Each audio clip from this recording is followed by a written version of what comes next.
नारायण समारंभां शंकराचार्य मध्यमाम्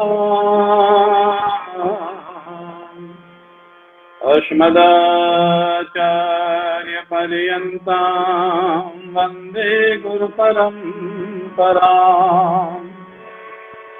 भवानी शंकरो वन्दे श्रद्धा विश्वासरूपिणो याभ्यां विना न पश्यन्ति सिद्धा स्वान्तस्थमीश्वरम् मनोजवम् मारुततुल्यवेगम् जितेन्द्रियं बुद्धिमतां वरिष्ठम् वातात्मजं वानरयूथमुख्यं श्रीरामदूतं शरणं प्रपद्ये। सब कर्मा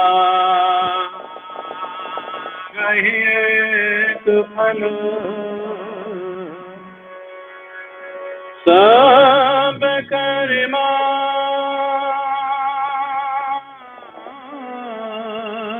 एक फल, राम चरण रति हो तिनके मन मंदिर बसहु सिय रघुनंदन दो।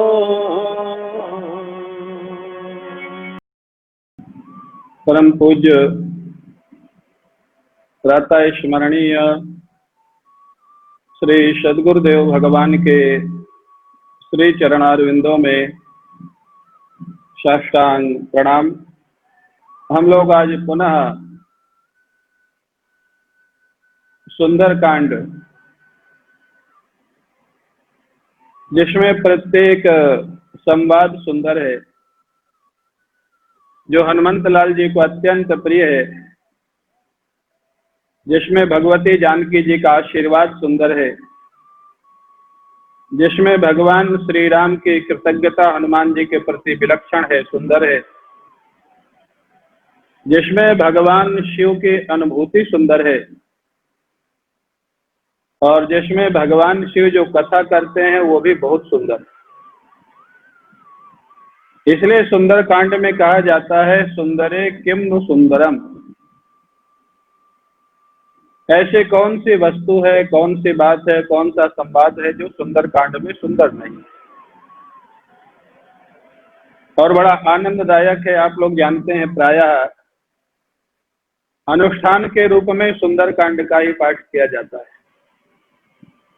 आज भी अनेकानेक भक्त हनुमान जी की प्रसन्नता के लिए सुंदर कांड का पाठ करते हैं और बहुत लोगों को याद भी है। 45 मिनट से लेकर 1 घंटे में लगभग पाठ इसका होता है, मध्यम स्पीड से। लेकिन इंदौर में हमारी एक शिष्या है, वो 25 मिनट में सुंदरकांड का पाठ कर लेती है। मेरे को बताया तो मेरे को विश्वास नहीं हुआ। मैंने कहा थोड़ा करके सुनाओ हमको, कैसे करती हो 25 मिनट में। याद है उसको, बहुत दिन से कर रही है, इतना स्पीड में चालू किया। तो मैंने कहा भाई तुम्हारा सुंदरकांड तुम और हनुमान जी समझ सकेंगे, और तो कोई नहीं समझ सकता। तो ऐसा पाठ नहीं करना चाहिए, ऐसे पाठ के लिए निषिद्ध है।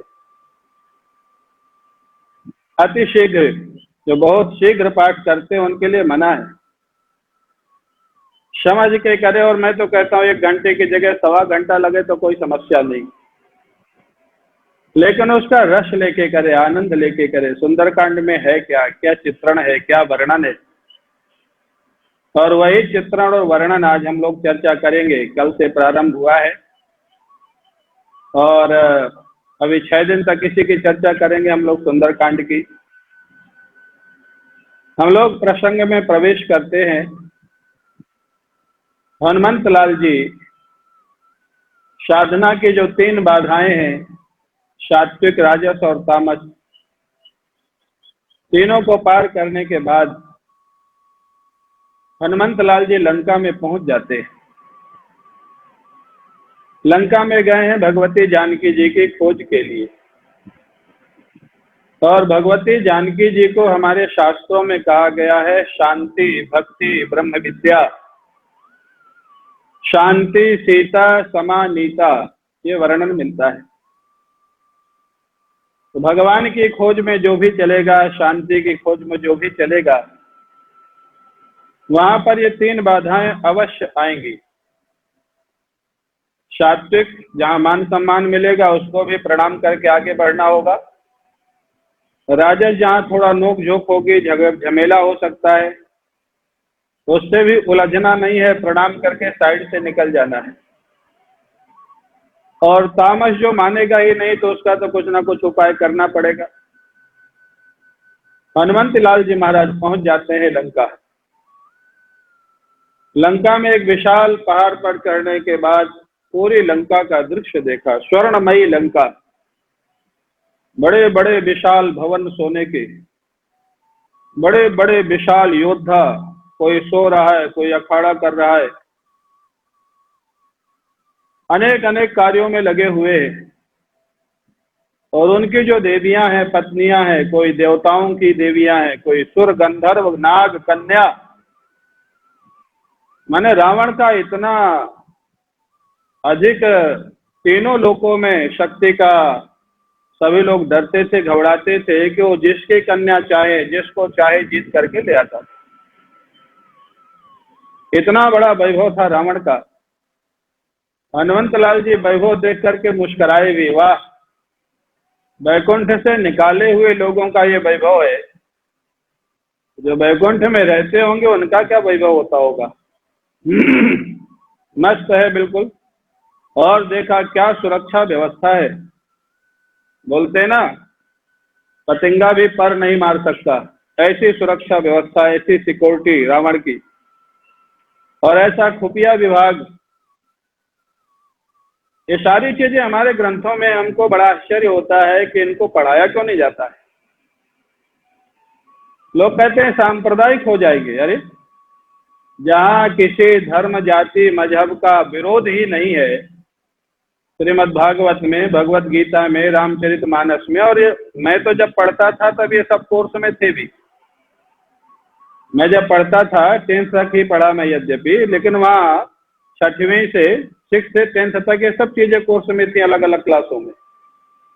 धीरे धीरे लोगों ने हटा दिया और उसका दुष्परिणाम भोग रहे हैं कि बच्चे उनके कंट्रोल में नहीं है, बच्चों की सोच कंट्रोल में नहीं है, पाश्चात्य संस्कृति से आक्रांत हो रहे हैं।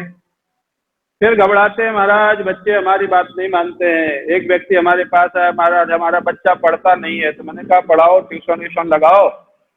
बोले वो सब कर लिया फिर भी नहीं पढ़ता, आप कुछ करो। मैंने कहा हम तुम्हारा बच्चा पढ़ाने के लिए बाबा जी नहीं बने। नहीं पढ़ता है तो तुम प्रयास करो, हम समझा सकते हैं, हम क्या करेंगे। शुरू से संस्कार ऐसे देने पड़ते हैं बच्चों को। हमारे यहाँ तो गर्भाधान संस्कार से संस्कार प्रारंभ हो जाते हैं, जन्म के पहले से। गर्भ में बालक हो तब माताओं को क्या करना, क्या सुनना, यहाँ से प्रारंभ होता है। तो अभिप्राय, तो हनुमान जी महाराज ने देखा रावण का राक्षसी प्रभाव। हाँ, जाति से ब्राह्मण है रावण, बड़ा भारी विद्वान है।